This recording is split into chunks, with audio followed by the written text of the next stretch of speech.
Today it's Battle of the Titans EV edition. In this corner we have the Chevy Blazer EV, and in this corner we have the Volkswagen ID.4. Neither General Motors nor Volkswagen is top of the heap when it comes to EV sales in North America, but they would both like to be. And these are their two differing visions of how that electric future could come about. The Chevy Blazer is of course a mid-size two-row EV SUV, and the ID.4 is somewhat smaller. It's a compact two-row EV SUV. And that means that the Volkswagen is actually competing in the higher volume segment in North America, whereas the Blazer, it's trying to be the roomier, more comfortable alternative to the Equinox EV. Now, why are we talking about these two models? Well, clearly because they're both in my driveway, but also because they have almost exactly the same sticker price. In fact, about $100 separates these two models. They're both right around $51,000. They both also qualify for the $7,500 tax credit, but only one is made in the United States, and it's not the Chevy.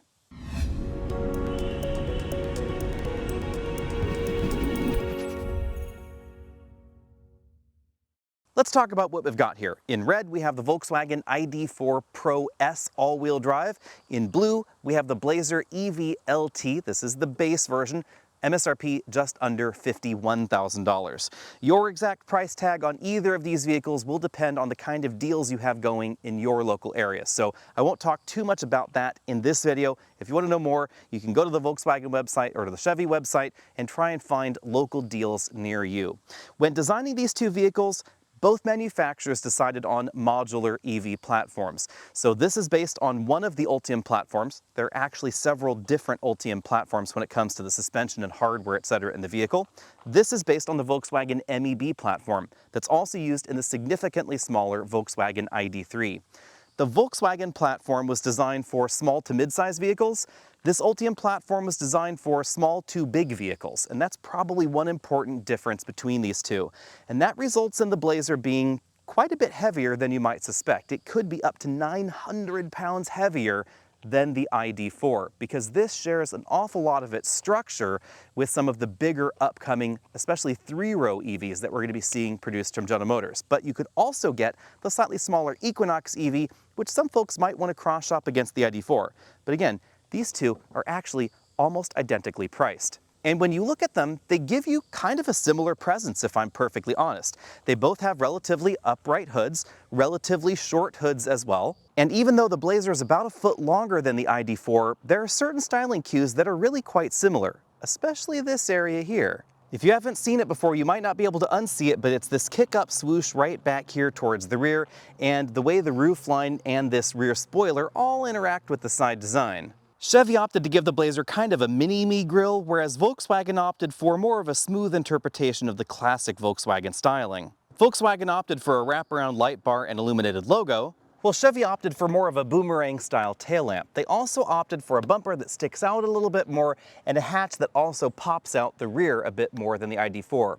So when you look at the dimensions of the two vehicles and you think the Blazer should be an awful lot bigger on the inside, yes, it's bigger, but it's not as much bigger as you might think. If, for instance, I pull out my handy-dandy tape measure and I measure from the dead pedal on the driver's side left all the way back here to the hip point in the ID.4, you'll notice that it's about 4 inches tighter in terms of firewall dimension to the rear seat area than the Blazer, but that doesn't account for the full extra foot. The extra inches aren't back here either. Measuring from the seat back to the cargo opening, we actually find a little bit less space than we find in the ID.4. On the other hand, we do find a notably wider cargo opening, just over 46 inches even in this area where it's starting to narrow, versus just under 42 inches over here in the ID.4. It's a little bit difficult to keep this tape measure straight, but trying to measure in a consistent location, this is several inches narrower. So where's the extra length coming from? Well, again, a little bit in the back. We get that 4 inches of extra room between the firewall and the rear seat hip position. And then we also get, this is about 41 inches or so of hood, whereas over here, end of the hood all the way to the front, it's 36 inches. So we get about 5 inches just more hood space in the Blazer than we find in the ID.4. That's really where a lot of this room comes from. Keep in mind, when we're talking vehicle sizes, often we're talking exterior dimensions. Interior dimensions, it's entirely possible for vehicles to be in completely different categories, but actually have about the same size interior. And you have to decide to yourself, do you want the bigger car because you want more hood, or do you want the bigger car because it has a cargo area? It's actually 5 cubic feet larger in the ID.4. You have to give up some rear seat legroom in order to get that extra space, however. Why do we tend to pop hoods when we're talking about electric drivetrains? Well, honestly, because it's kind of fun. Also because I might as well show you under the hood when we get done talking about the batteries and motors. These two vehicles are ostensibly pretty evenly matched. We have a slightly bigger battery in the Blazer, 85 kilowatt hours, 82 kilowatt hours over here in the ID.4. And which one will drive further is going to depend on what kind of driving you're doing. The Blazer, thanks to its bigger battery, it's rated for 279 miles on the EPA cycle versus 263 over here in the ID.4. But if you're on the highway, you should know this is more efficient. 102 mpge according to the EPA versus 96 over here in the Blazer. A lot of that simply has to do with general aerodynamics and the weight. The Blazer has a reasonable amount more ground clearance than the ID.4. That definitely plays into the efficiency out there on the highway. Also playing into efficiency, we have a heat pump standard in the Blazer. We don't have a heat pump offered at all in the United States in the ID.4. Drivetrains, those are very different visions for the future. There are versions of the Blazer that are rear power biased and rear wheel drive, but most of the Blazers you'll find on the road are not. They're front wheel drive or front biased, I should say. Up front, we have a 212 horsepower electric motor. There are rumors that we may get a power bump soon in the Blazer EV because we see a power bump already in the Equinox for 2025. But at the moment, 212 horsepower up front, 90 horsepower on the rear axle. It's the approximate reverse over here in the ID.4. 282 maximum on the back, 107 up front. 335 horsepower total over here, 288 horsepower over here in the Blazer. It's possible by the time you're watching this video that the Blazer may have been bumped up to about 300 horsepower, because that's what we're seeing again in the Equinox for 2025. Now, big thing to know is that regardless of how the motors are rated, this system total is 288 horsepower, 333 pound-feet of torque. This one is 335, 402. You'll notice that 282 plus 107 does not equal 335. That means if you're giving the front motor 100 horsepower, the rear motor can only get 235 horsepower at that moment, not 282. That's how that works out. Now let's go in for a closer look over here. Again, no heat pump here. The front electric motor's kind of buried under there somewhere. Most of this is open, no storage compartment. I definitely wish there was at least a place to put your NACS adapter, your charge adapters, things like that. Over here in the Blazer, lots and lots of plastic. Now under here, there's basically the same thing. Front electric motor, heat pump, routing, probably enough room for a storage compartment, however. What does $51,000 buy you on the inside? Well, for the Volkswagen, it's more of pretty much everything except for LCD real estate and space. We do get more in the Blazer. We have a 4-way adjustable lumbar support here, 2-position memory, and front seat massage in this model as well. It's not the most exciting massage, but it has one, and the Blazer does not. We have a tilt telescopic steering column and lots of headroom. Even though we have this moonroof here, it has a power electric shade you'll see in just a moment. It doesn't open, but it does reduce headroom a little bit. However, the roofline's really upright in the ID.4, so you can really sit in a very upright position here if you want to. Certainly more traditional SUV. And that allows you to have more legroom in the back than you might suspect. This front seat's comfortably adjusted. For me, it's 6 feet tall. You can see I have maybe about 4.5 inches of legroom left. Pretty comfortable back seat here. It does not adjust for recline. It simply folds forward and backward. And the moonroof, again, does cut down on headroom back here a little bit, but not as much as you might think. I have maybe about 1/2 inch of headroom left. Jumping into the Blazer, you'll immediately notice that I feel like I'm closer to the ground. Even though the Blazer actually has nearly 2 inches more clearance than we find in the ID.4, the seating position is much more relaxed, much more station wagon-like, I guess you'd say. For this price, you're not going to get a moonroof. You will find that available in the RS trim, but in this model for $51,000 approximately, no moonroof. Now, because of the no moonroof, I actually can sit in just about as upright a position as in the ID.4, really actually quite upright to be perfectly honest, although it feels a little unusual in this interior because the rest of the interior seems to really be designed for you to be kind of low. So if I'm in this position with the steering column all the way up, it's actually blocking quite a lot of the instrument cluster because it really is designed for you to be sitting kind of low. We also don't have the massage function and we don't have 4-way adjustable lumbar support, just 2-way lumbar for the driver, no memory or anything like that. Whether you're in the front seats or the back seats, you'll definitely notice that the Blazer feels wider and longer than the ID.4. Some of that, of course, is because we have this really long dash profile here and a really long windshield there. I'll show you that in a second. But first, the back seat, because this is really a big reason to buy the Blazer. Just check out this legroom. Tons and tons of room back here, even though as a driver, I'm sitting in a much more relaxed and reclined position than in the ID.4. If I were to put that seat back into the position I had it before, where I was sitting in that more upright position, much closer to the ceiling, I'd have gobs and gobs of legroom. This is one of the very few EVs in this sort of more affordable segment where you could very easily put some of those larger rear-facing child seats behind a driver. If you want to know how well they fit, just check out our full Blazer video on that. I was actually able to stuff some of the larger seats in this vehicle, absolutely no problem. The other thing you're going to notice is just how much wider the rear bench is. It's going to be a lot easier to put 3 people across the back, and we have a completely flat floor back here. This front seat is all the way back in its tracks. I still have about 4 inches of legroom left. Headroom, also more generous than we find in the ID.4, but again, keep in mind this one does not have the moonroof. At the launch event of the Blazer, I was driving one with the moonroof, and headroom definitely is more limited if you choose that option. The rear seats offer 2 stages of recline, and you'll notice that the rear seat backs are definitely more thickly padded than in the ID.4. If I were to spend a really long time in the back seat, I would probably want to be in here, but for most 30-minute to an hour journeys, it's not really going to make too much of a difference. What might make more of a difference for more shoppers out there is that we have a 60/40 folding rear seat back here. And in the Volkswagen, we get a very practical ski pass-through in the middle. It's not quite as practical as a 40/20/40 folding seat back, but I would still take that over not having that option at all. Well, we're back here. Let's take a look at the cargo area. We have a 2-stage load floor in the ID.4, so you can drop that down to that lower level there, add some extra storage space, and then there's a storage cubby right there between the bumper and where that rear electric motor is. We then have a hard cargo cover up here. You should know that the dimensions of this cargo cover are such that you cannot fit it between the wheel wells in the back. I do think that's really kind of weird, because if you go to the home improvement store, you want to put something bulky back here, say a barbecue or something like that, you got to figure out what to do with this, or you have to remember to leave it at home before you go. In the Chevy, keep in mind this is the base model, but we still have the power hatchback here. We have the cargo area that is wider, but again, not quite as long. Adding to the extra width and practicality are these cutout sections on the side. We have extra space under the load floor, but Chevy decided not to give us a 2-stage load floor. That strikes me as really weird because there's plenty of room down here. They could have very easily done that. Instead, we get more of a divided storage area, so that's where the can fix-a-flat is. Down here, we have the dual level charge cord that is currently included with all Blazer EVs. That is not going to be the case for the 2025 model year, however. And then we get a storage well between, again, the rear electric motor and the bumper, very similar to what we find in the ID.4, but slightly larger in the Blazer. How about the cargo cover, you might ask? Well, it is not included in the Blazer. That is optional. It would be a roller style shade, and you can find some aftermarket ones for about $100. If you don't want the Chevy one, you can go aftermarket.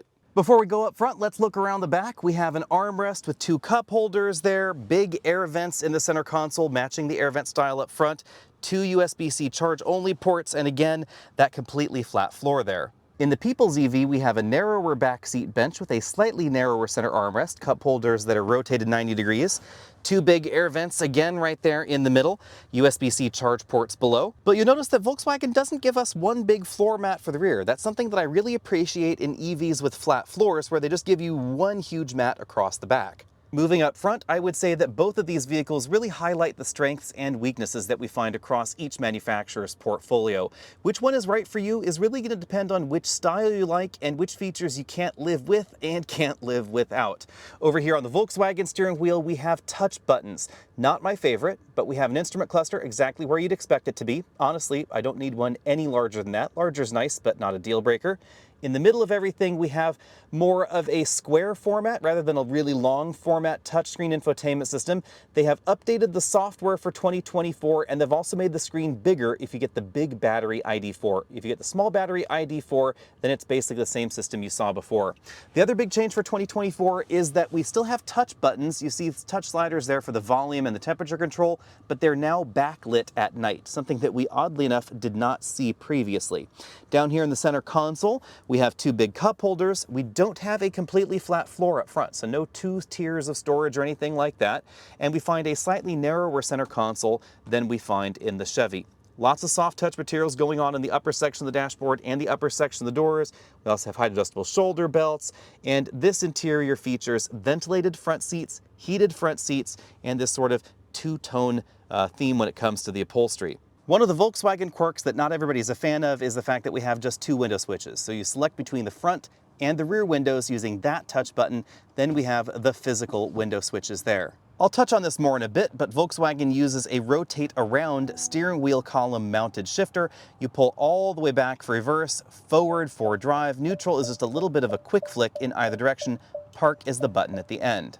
Over in the Blazer, it's obvious that Chevy has gone all in on absolutely massive LCDs, about 17 inches right there in the middle, 11 inches for the instrument cluster. These are fantastic high-resolution huge screens. Although you'll notice that there is this quirky aftermarket screen lurking right down there. That's my solution for no Android Auto and no CarPlay on the central screen. Yep, that is the biggest bummer in this interior. Other than that, I have to say I like most of the functionality inside. If you want to know more about the lack of CarPlay and Android Auto, I'm going to go into greater detail in a video on that. But the rest of the software, honestly, it's pretty easy to use. I am not the biggest fan of all the integrated apps. Again, I'll go into that in greater detail in a separate video, but I love the screens. They're huge, they're right up front. You can also get a moving map display right there on the instrument cluster, really nice. We have physical buttons on the steering wheel. That is definitely my preference versus the touch buttons. And we get a slightly different style shifter. Again, I'll touch that in just a second. We still don't have a flat floor up front because of the way this console was designed. Now, what's quirky about that is depending on the Ultium family of vehicle, it is flat. So it's really just this big, bulky center console. There's some storage under there, but not as much storage as you might think. On the other hand, the center console armrest is definitely wider than the one that we find in the ID.4, and really everything about this interior is bigger and wider. And that's really obvious if I hop over here with a tape measure. It might be a little bit difficult to see, but the steering wheel is basically 30 inches from the base of the windshield, and in the Volkswagen, it's about 5 inches closer. If you're a fan of window switches, there are 4 of them over here in the Blazer. But if you're a fan of separate headlight controls, you won't find those in the Blazer. They're over here in the infotainment system. Now about the shifters. This has a different kind of console shifter. Again, it moves with the steering wheel, but you pull in and then down for drive, up and forward for reverse. The astute among you may have noticed that this is actually kind of the opposite motion for drive and reverse versus the Volkswagen. I actually found myself getting a little bit confused in my driveway moving these two vehicles around during this photo shoot. So if you do have 2 cars at home, I might recommend trying to find ones that actually have shifters that move in the same direction so that we don't accidentally get confused and, accidentally back into your own car or something. I don't think one design is better than the other. I think this is simply something you're going to have to get used to, especially if you have multiple vehicles at home. And column shifters like this are becoming more and more popular, even in vehicles that are not electric cars. So gasoline cars, hybrids, plug-in hybrids, etc. They're going back to the column shifter quite simply because it saves a lot of space in the center console, gives you more storage space inside. Bearing in mind that the Blazer is a base model essentially, we have perforated center sections but not ventilated seats. We have a fabric insert here, and then we have a contrasting color insert for that imitation leather upholstery. It's time to get the Blazer and the ID.4 out on the road, but we need to talk about this gravel road first, because this is a good place to highlight the dynamic differences between these two vehicles. In the ID.4, if I floor it, we definitely feel the rear just step out just ever so slightly because this has 282 horsepower on the back, and it's going to try and send most of the power to the back. Actually, it can only send most of the power to the back in a high output situation. Below about 200 horsepower total, the vehicle could balance power 50-50 front and rear, but it's always going to have a pretty strong rear power bias at every other power output level. The Blazer, it's the exact opposite. You floor it, the front wheels spin, then it tries to send some power to the rear. And actually, it's going to be less aggressive at sending power to the opposite axle as the ID.4. This is a bit more proactive in trying to send power to the front axle. The Blazer comes across a little bit more like, a 1990s slip and grip style all-wheel drive system. It definitely waits a little bit until it sends a little bit more power to the rear. Not bad, just definitely different. If you're concerned about winter weather driving dynamics, if you live in the Midwest and you're worried about snow, ice, black ice, etc., you live in Colorado, you might want to choose the front-wheel drive biased Blazer because it's going to have that more classic front-wheel drive biased all-wheel drive feel that's a bit more predictable, more what people are used to. On the other hand, if you want something that's more fun, you want the ID.4. Of course, it's not just the driving dynamics that are more fun in the ID.4, it's the power and the personality that's quite different as well. This will go 0 to 60 significantly faster, 4.8 seconds in our testing versus about 6.5 for the Blazer, so definitely pretty quick here. In fact, the slowest version of the ID.4 is about as fast as that all-wheel drive Blazer, actually a little bit faster than that particular model. If you want an even faster Blazer, there's the upcoming SS trim, which is going to go to a rear-biased all-wheel drive system, but that's going to be a little bit later, and it's going to be a lot more expensive than this. On the other hand, we don't know what the Equinox is going to be like because it recently got a power bump for 2025. It's about 300 horsepower, definitely an improvement, so stay tuned. We're going to hopefully have our hands on that one soon. The ID.4's personality is also different. Some people may not like this, but the throttle is definitely perkier, jumpier than in the Blazer. If you stab it a little bit too quickly, you're definitely thrown back in your seat. Of course, there's so much more punch here that flooring it all the way, you just get pushed back in your seat more than the Blazer is even possible of doing. But if you're trying to drive this slower, you have to be careful on the throttle because it can feel a little bit jumpy at those low throttle applications. Of course, that just adds to sort of the personality. Stopping distances, those are definitely shorter here thanks to the lower curb weight, 120 feet in this model versus 131 feet in the Blazer. Remember, that is the base Blazer, and there are going to be Blazers with wider and grippier tires available as well, but it all comes down to curb weight. And that's also why this is the better handling option. Even though this is not the most firmly sprung option in this segment, doesn't have summer tires or anything like that, it is just so much more playful. Not just because of the rear power dynamic, obviously that plays into it, but also because of the lighter curb weight. This feels lighter, it feels smaller, it feels more nimble. And that also goes for this versus the Equinox. The Equinox, yes, it's a bit smaller than the Blazer, but it's the exact same battery, exact same all-wheel drive system in that Equinox as well. When it comes to the handling score, the ID.4 gets an A-. There's certainly more aggressive handling options like an EV6 or a Tesla Model Y, but those are not going to be as comfortable riding as the ID.4, and I think this is a much better balance between ride and handling than we find in the Model Y or even the Kia EV6. Even though the EV6 I think is actually well balanced, I think this is slightly better balanced, especially for more of a mainstream shopper. The Blazer, on the other hand, its handling drops down a little bit further. I'm going to give that a B+. Curb weight there is definitely a problem. Nice low center of gravity, decent balanced handling, but clearly heavier and bigger feeling than this. On some of these really tight winding mountain roads, you're really going to notice the difference. You'll also notice the incredibly small turning radius in the ID.4. If you get the rear-wheel drive model, the turning circle is right around 32 feet or so. The all-wheel drive model is a little bit larger, but this really turns very, very sharply. Meanwhile, the Blazer, thanks to its longer wheelbase and the bigger format, of course the larger turning circle as well, it just feels like you're piloting a big American SUV down the road. This feels so much lighter, so much smaller, so much more nimble, even though dimensionally it's not necessarily that far off. Bottom line out on the road, as with every other aspect of these two vehicles, a lot of this is going to come down to personal preference. Do you want the punchy accelerator feel, the quicker acceleration here? Do you want the slightly firmer suspension in the ID.4 versus the Blazer? Or are you looking for something a bit more relaxed, a bit quieter, a bit bigger feeling? Bigger is not necessarily a bad thing. And also, do you want Super Cruise? Because for the same price as this ID.4, you could get the related Equinox with Super Cruise, and that's something that we simply don't find over here in the Volkswagen portfolio. Cadillac Super Cruise, now brought down to Chevy, is quite simply the best hands-off-the-wheel self-driving system that we find in the US. Limited access roads, of course, only, but it's quite simply the best, and you're only going to find it in select General Motors vehicles and, of course, a random Acura. As you'd expect, out of the bigger and heavier option, the Blazer is a little bit more comfortable out on a rough road like this, but the difference is not enormous because the ID.4 is pretty comfortable already. Both manufacturers decided to tune their vehicles on the more comfortable side of the EV spectrum, and that is something that I appreciate. Both are definitely softly sprung when compared against something like a Tesla Model Y, even with the new Comfort suspension, or a Kia EV6 or a Ford Mustang Mach-E. Both of these are going to have a more relaxed feel to them. A little bit more like, as if they were an electric variant of an existing product in the lineup. And that's kind of what Chevy was going with the Blazer. They wanted this to be an electric interpretation of the current gasoline Blazer. Obviously the roofline changed a little bit, etc.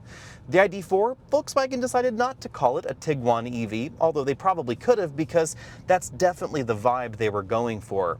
Of course, the ID.4 has the rear-wheel drive driving dynamics that you don't get in a Tiguan, but other than that, it's going to feel very normative for someone stepping out of a Tiguan or a CR-V or a RAV4. Likewise, this is going to feel very normal for someone stepping out of a Santa Fe or a Murano or, again, a Chevy Blazer. In our cabin noise testing at 50 miles an hour, the Blazer EV was the quieter of these two, 70.5 decibels in here versus 71 in the ID.4. It's not an enormous difference, but both of these are going to be quieter than probably most of the ICE cross shops that you might be doing, whether that's a Blazer or a Tiguan or a RAV4 or CR-V. Both of these are going to be quieter. You can thank the more eco-focused tires and also the fact that we just have more sound isolation thanks to the battery pack being between us and the road. On the other hand, the ID.4 is the more efficient option. On our usual fuel economy test loop, we averaged 3.1 to 3.2 miles per kilowatt hour in the ID.4, 2.8 to 2.9 in the Blazer, and we were driving them Caravan style back to back on the same route there. So certainly going to be more efficient over there in the Volkswagen. That shouldn't surprise too much. I live in a hilly area. I go up and over a 2,200-foot mountain pass every day, and this simply has more mass to motivate.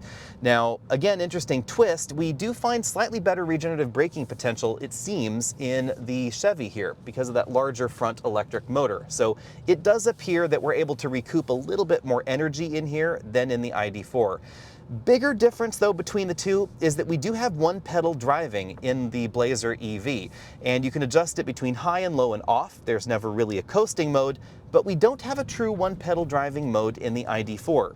If you love one pedal driving, that could be a problem. Personally, I'm not the biggest one pedal fan, mainly because my right foot is capable of moving about 2 inches to the side. So even in EVs that I have owned, I just turn it off. It's actually never been on in this Blazer EV so far, other than some initial testing. Both of these vehicles have blended braking. So when you put your foot on the brake pedal, you're not actually engaging the friction brakes unless it's needed in order to stop the vehicle as fast as you want to stop. Just moderate brake applications, it's doing all the regen first. That again is very different than we find in modern Teslas. Not quite an on-the-road topic, but definitely related, is charging speed. This charges slower than the ID.4. That tops out at around 175 kilowatts, this about 154 kilowatts or so in our testing, but the charge curve on the ID.4 is also just a little bit better than this battery here. I suspect that has to do with the battery voltage. With the Ultium platform of vehicles, General Motors decided in the 10-module version of the Ultium platform to not change things around. They use the same modules, the same cells that we find in the rest of the lineup. So instead of using smaller cells and more cells to increase the voltage, they just cut the number of cells down. And that means if you go to a 150 kilowatt DC fast charge station and you're low on the state of charge side, most of them will not actually be able to deliver 150 kilowatts to this vehicle. It's going to be somewhere around 90 to maybe 95 kilowatts maximum until you hit about 60% state of charge, then it's going to go up to about 100. That's because most of those 150 kilowatt stations can only deliver about 350 amps. If you want to charge this at full bore, you're going to need to have a 500 amp capable charger. Those are the 350 kilowatt chargers. But the Volkswagen, that's a different story. Because of its higher voltage battery pack, it can actually pull about 150 kilowatts from a 150 kilowatt station. It certainly gets an awful lot closer than this vehicle. And that means depending on where you want to charge and how you want to charge and where you are, etc., lots of different factors there, especially heat outside, because that causes a problem, the extra current.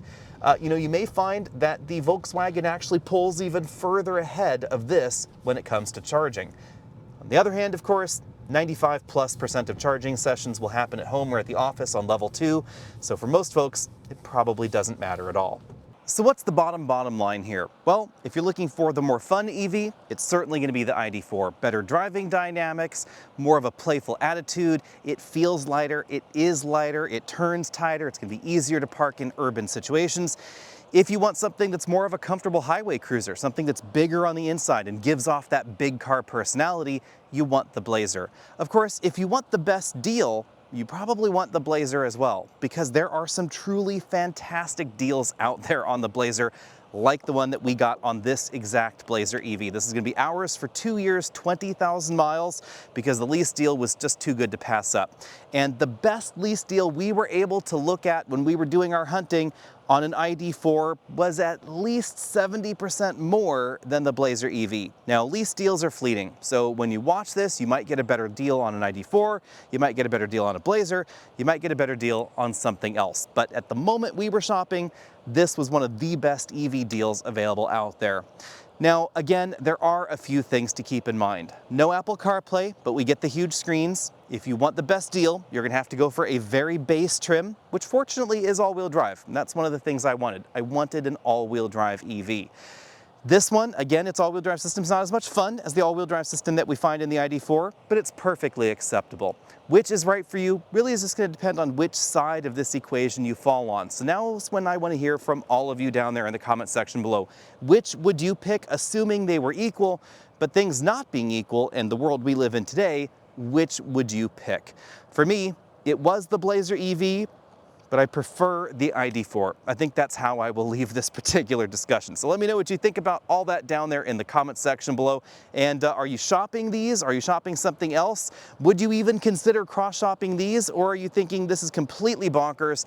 This should have been an Equinox. Let me know down there as well. Be sure and find us over at Twitter, Facebook, Instagram, etc., all those other social places.